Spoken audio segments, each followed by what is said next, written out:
নমস্কার বন্ধুরা, নিবেদিতাস ভিলেজ রান্নাঘরে আপনাদেরকে স্বাগত জানাই। আজকে আমি আপনাদের পমফ্রেট মাছের কারি করে দেখাবো। তো চলুন ভিডিওটা শুরু করি।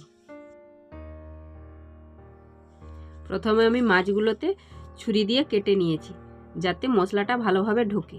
তারপর মাছগুলোতে লবণ, হলুদ, লঙ্কা গুঁড়ো ভালোভাবে মাখিয়ে 5 মিনিট রেস্টের জন্য রেখে দেবো।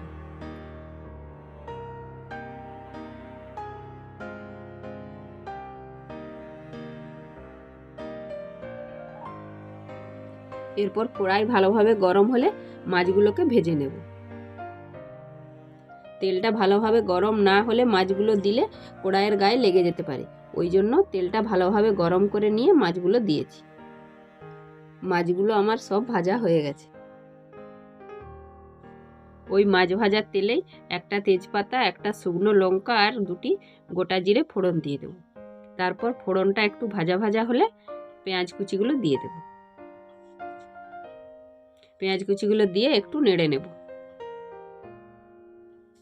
এরপর রসুন বাটা 1 চামচ আর আদার বাটা 1 চামচ দিয়ে দেব। একটু নেড়ে নিয়ে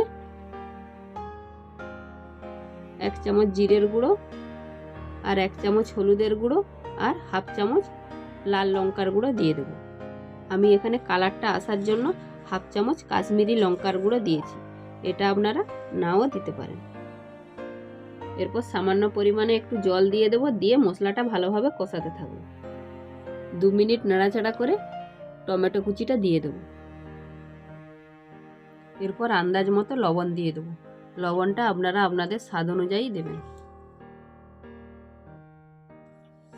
এরপর ভালোভাবে কষিয়ে নিয়ে জল ঢেলে দেব। এরপর গ্রেভিটা ফুটে এলে মাছগুলো একে একে দিয়ে দেব। এরপর 2 মিনিট ফুটিয়ে নিয়ে একটা প্লেটে ঢেলে নেব। তারপর ওপর থেকে ধনেপাতা কুচি ছড়িয়ে দেব।